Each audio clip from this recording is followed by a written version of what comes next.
Finally guys 3 round complete કર્યા તો વરસાદ ચાલુ થયો ગાઈસ ગ્રાઉન્ડથી આવી ગઈ. હેલો રોહન, કેમ છો બધા? આઈ હોપ બધા મજામાં જશો. અને વાગ્યા છે અત્યારે 4:30 અને મેં પણ થઈ ગઈ છું રેડી સ્પોર્ટ્સના કપડામાં. ગ્રાઉન્ડ જવાનો ટાઈમ થઈ ગયો છે અને બહાર વાતાવરણ તો એટલું ખરાબ છે, જાણે એવું લાગે કે નહીં તડકો છે કે નહીં ઠંડી, એવું લાગે કે હમણાં વરસાદ આવશે યા ફિર ધુમ્મસ. કંઈક વિચિત્ર જ વાતાવરણ છે. જુઓ તમને બતાવું બહાર.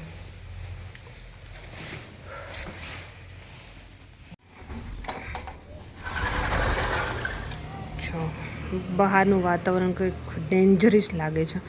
નહીં તડકો, નહીં પહેલું દિવસ આથમવાનો ટાઈમ હોય એવું કંઈ જ વિચિત્ર જ વાતાવરણ છે. આમ ધુમ્મસ ને કંઈ ગમે નહીં એ ટાઈપનું. રેડી થઈ ગઈ છું, જવાનું છે ગ્રાઉન્ડ. તો મેં બી નીકળીશ કેમ કે કાલે બી નથી ગઈ ગ્રાઉન્ડ, સો આજ તો જવું પડશે. સ્કીપ ડેઈલી તો નહીં કરાય શું રોજ. કાલે મેં જ થોડી આમને ઘા કરી દીધી હતી તો જોઈએ આજે પહેરાવી છે કે નહીં. ચલો વોચ પહેરી અને ત્યાર પછી મેં નીકળીશ અને આજે નોર્મલી વર્કઆઉટ કરી અને ત્યાર પછી જોઈએ આજે સમય રહેશે તો મેં બી હનુમાન ચાલીસાના પાઠ જ્યાં ચાલુ છે ત્યાં જઈશ. બટ જોઈએ કેટલો સમય બચે છે એમના પર ડિપેન્ડ છે. અત્યારે ડાયરેક્ટલી જઈશ ગ્રાઉન્ડ. અને આજે છે 31st, તો બહુ બધી ફ્રેન્ડના મેસેજ કોલ આવી ગયા છે કે 31st છે તો ક્યાંક એન્જોય કરવા જાય. બટ મારી પાસે તો એવો કોઈ ટાઈમ છે નહીં કે એન્જોય કરવા જાય. મેં તો અત્યારે મારું કરિયર બનાવવામાં પડી છું કે કોઈ બી ફિલ્ડમાં જ્યાં બી આગળ જઈ શકાય ત્યાં આગળ જઈશું. બટ મહેનત તો કરવી જ પડશે. આ પછી ગવર્મેન્ટ જોબ છે, કોઈ બિઝનેસ છે, યા ફિર અમે તો યુટ્યુબ બી જોડે કરીએ છીએ તો યુટ્યુબર બનવું છે. બધામાં મહેનત તો કરવી જ પડશે. સો મેં તો અત્યારે મારું કરિયર બનાવવામાં બિઝી છું. સો 31st માટે તો કોઈ ટાઈમ છે નહીં કે આજે 31st સેલિબ્રેશન કરવા જઈએ. તમે ગયા છો કે નહીં 31st સેલિબ્રેશન કરવા માટે? કેમ કે આ વ્લોગ આવવાનો છે કાલે. સો કમેન્ટ સેક્શનમાં કમેન્ટ્સ કરો કે તમે ગયા હતા 31st એન્જોય કરવા માટે. મેં બી સમય રહેશે તો મેં આજે હનુમાન ચાલીસાના પાઠ છે રાજકોટમાં તો મેં ત્યાં જઈશ. જોઈએ વર્કઆઉટ કરી અને કેટલો સમય બચે છે એ રીતે ગોઠવશું. જલ્દીથી શૂઝ પહેરું.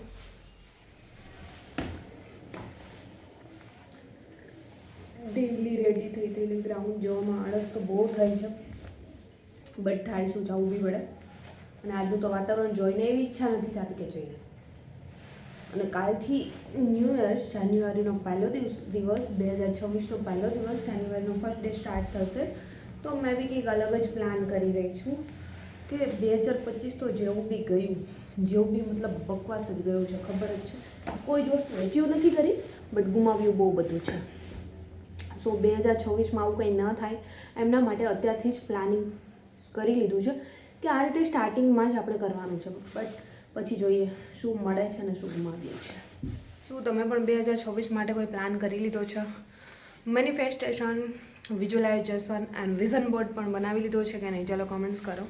મે બી આજે રાત્રે મારું વિઝન બોર્ડ છે બનાવી લઈશ. અને એ જ રીતે 2026માં મારો પ્લાન હશે કે આટલી વસ્તુ મારે અચીવ કરવાની છે કે 2025માં મને મળ્યું નથી, ગુમાવ્યું છે. તો મળે ન મળે પણ હવે કોઈ વસ્તુ ગુમાવવાની નથી થતી. તો આ રીતનો કંઈક પ્લાન અત્યારથી જ બનાવી લીધો છે. તમે બનાવ્યો છે કે નહીં? ચાલો કમેન્ટ્સ કરો. અને અત્યારે જઈશું ગ્રાઉન્ડ અને મળીશ ડાયરેક્ટ ગ્રાઉન્ડ જઈને.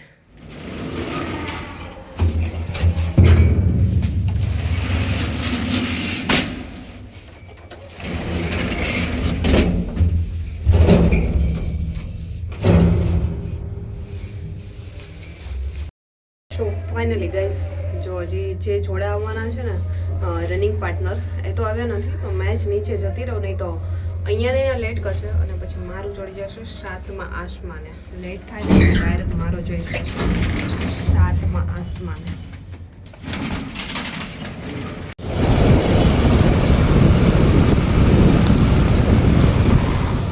સો ફાઇનલી ગાઈસ, ગ્રાઉન્ડ તો મેં પહોંચી ગઈ છું.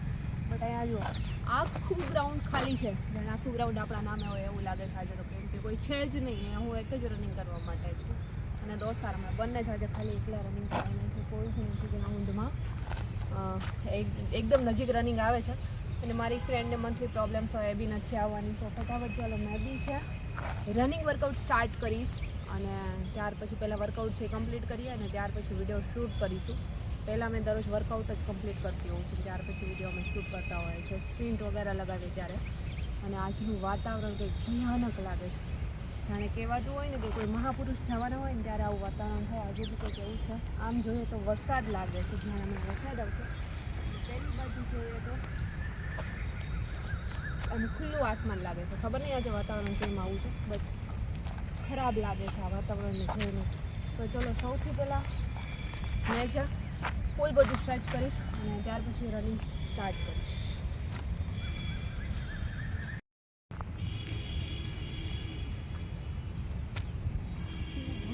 વાતાવરણ લાગે છે. જો જ્યારે પણ ગ્રાઉન્ડ પર જાઓ છો ત્યારે જાતે જ રનિંગ કરતા હોય તો આટલું તો ફૂલ બોડી સ્ટ્રેચ કરતાં જાતે શીખી જવાનું છે કે તમારી પાસે કોઈ કોચ નથી. તો આ નોર્મલ છે કે આપણે તો જસ્ટ પોલીસ ભરતીનું ગ્રાઉન્ડ પાસ કરવાનું હોય છે કે નથી કે કોઈને એથ્લેટ બનવું. અને જે લોકોને એથ્લેટ બનવું હોય એમની પાસે કોચ હોય જ છે. તો બહુ વધારે કંઈ વર્કઆઉટ શીખવાનું નથી હાઈ લેવલનું. ફૂલ બોડી સ્ટ્રેચ કર્યું અને ત્યાર પછી જોગિંગ સ્ટાર્ટ કર્યું અને નોર્મલી રનિંગ સ્ટાર્ટ કરવાનું છે. તો અત્યારે મેં પણ મારું ફૂલ બોડી સ્ટ્રેચ કરી અને આ રીતે નોર્મલી રનિંગ સ્ટાર્ટ કર્યું છે. જ્યારે પણ ગ્રાઉન્ડ પર જાઓ છો અને એકલા રનિંગ કરો છો ત્યારે આ રીતે નોર્મલી રનિંગ સ્ટાર્ટ કરો. અને પહેલાં તો ગર્લ્સ છે 100 મીટર કરવાનું છે, તો ડેઇલી 4 રાઉન્ડ કે 3 રાઉન્ડ મારીને ઘરે નથી આવતું રહેવાનું. 5 રાઉન્ડ લગાવવાના છે નોર્મલ સ્પીડમાં ડેઇલી. અને ત્યાર પછી સ્પ્રિન્ટ લગાવવાની છે 3 થી 4, 4 થી 5, તમે જેટલી બી લગાવી શકો છો.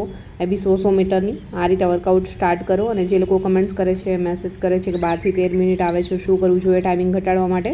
પ્રોપરલી વર્કઆઉટ કરો અને સ્પ્રિન્ટ લગાવો અને અમુક એક્સરસાઇઝ છે કરો, જેથી કરીને તમારી સ્પીડ વધશે. અને જે લોકો કહે છે કે શ્વાસ ચડે છે, શું કરવું? એમના માટે મેં ડેઇલી કહું છું કે ગોળવાળું લીંબુ શરબત પીવાનું ચાલુ કરો, જેમનાથી છે ને તમને થકાન ઓછી લાગશે. થકાન નહીં લાગે એટલા માટે ગ્રાઉન્ડ પર જઈને તમે રનિંગ કરશો ત્યારે શ્વાસ પણ નહીં ચડે. આટલું જો તમને સમજાઈ ગયું ને તો શ્વાસ બી નહીં ચડે અને નોર્મલી રનિંગ કરી શકશો. So finally guys 3 round complete કર્યા તો વરસાદ ચાલુ થઈ ગયો. ફટાફટ એક બે સ્પ્રે લગાવી ફોની અને નીકળી ગઈ છું. તો પવન બી ફાસ્ટ ચાલુ થઈ ગયો છે અને વરસાદ બી. તો મેં જાઉં છું સ્પ્રે લગાવી.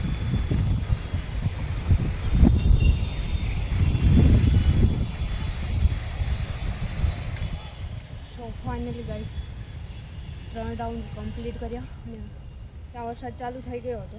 બટ તો બી એક સ્પ્રિન્ટ લગાવી. મેં તો 2-3 સ્પ્રિન્ટ લાગી જાય. બટ જો કેવો વરસાદ ચાલુ થઈ ગયો છે. ક્યારનું લાગતું જ હતું કે વરસાદ આવશે. ખરેખર ચાલુ થઈ ગયું છે વાતાવરણ. તો ખબર નહીં આ શું થવાનું છે.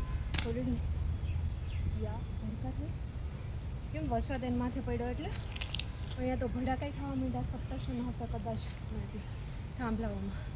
2025માં કહે છે ને કે પ્રલય આવવાનું છે. શરૂઆત થઈ ગઈ છે એવું લાગે છે. સો ચલો થોડી વાર વેઇટ કરીશું. વરસાદ રહી જાય તો થોડા રાઉન્ડ લગાવીશ, નહીં તો પછી ઘરે જ જવું પડશે. ઓલરેડી ચાલુ થઈ જ ગયો છે. હવે ધીમે ધીમે તો આવે છે. ખબર નહીં કન્ટિન્યુ રહેશે તો પછી ઘર ભેગા, નહીં તો ફરી વર્કઆઉટ કરીશ. તમારું વર્કઆઉટ કેવું ચાલી રહ્યું છે? ગર્લ્સ ઘણા કમેન્ટ્સ કરે છે 12 મિનિટ થાય છે, 13 મિનિટ થાય છે, શું કરવું, થઈ જશે કે નહીં? પ્રેક્ટિસ કરો તો પોસિબલ છે, નહીં તો 19 થી 21 તારીખની અંદર કહે છે કે ગ્રાઉન્ડ ચાલુ થઈ જશે. જો મેં બી ત્યારે ચાલુ થઈ ગયું તો પોસિબલ નથી કે તમારો ટાઈમિંગ આવી શકે. એટલા માટે અત્યારે જે લોકો ન થતું હોય 2 ટાઈમ પ્રેક્ટિસ કરવી પડે એમ હોય તો કરો. ગોળવાળું લીંબુ શરબત પીવો, જેમનાથી તાકાત આવશે, શ્વાસ નહીં ચડે. અને જે બી ખજૂર વગેરે ખાવું જોઈએ એવું બધું ખાજો 2 ટાઈમ વર્કઆઉટ કરતા હોય એમના માટે. નહીં તો એનર્જી ડાઉન થઈ જશે, તો ત્યાં જઈને રનિંગ નહીં થાય. તો આ રીતે કંઈક પ્રેક્ટિસ કરો, થઈ જશે. પ્રેક્ટિસ વગર કંઈ પણ પોસિબલ નથી, કરવી જ પડશે. જો ગ્રાઉન્ડ પાસ થશો તો એક્ઝામ દઈ શકશો, નહીં તો ખબર જ છે બધાને. અમે લોકો બી કરીએ છીએ.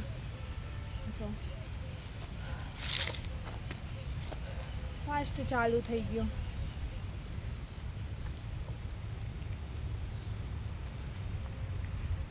તો જુઓ અહીંયા વરસાદ છે ને રહેવાને બદલે ધીમો પડવાને બદલે બહુ જ વધી ગયો છે. અવાજ તો આવતો જ હશે, દેખાય નહીં તો. વરસાદ ના બારિશ આ રહી है. સો ગાઈઝ બહુ બધી રાહ જોયા છતાં પણ વરસાદ ન રહ્યો એટલે ત્યાંથી નીકળી ગયા અને અહીંયા છે અત્યારે મારા માટે સાંજનું જમવાનું લેવા માટે મેં અહીંયા અત્યારે પાર્સલ કરાવી રહી છું છતાં વરસાદ ચાલુ જ છે. સો ફાઇનલી ગાઈઝ ગ્રાઉન્ડથી આવી ગઈ છું. વરસાદ ચાલુ ને ચાલુ રસ્તામાં એક સેકન્ડ બી બંધ નહીં. વચ્ચે થયું તો રહી જશે, 1 મિનિટ બંધ થયો તો પાછું ચાલુ થઈ ગયું. આખા પલળી ગયા. કેટલી ઠંડી લાગે છે.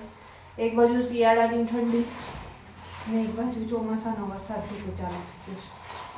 કેવી હાલત ગંભીર થઈ ગઈ છે. તમારા ગામમાં વરસાદ છે કે નહીં? કહો. આ રીતે રનિંગ થઈ ગયું છે આજે મારું તો કમ્પ્લીટ.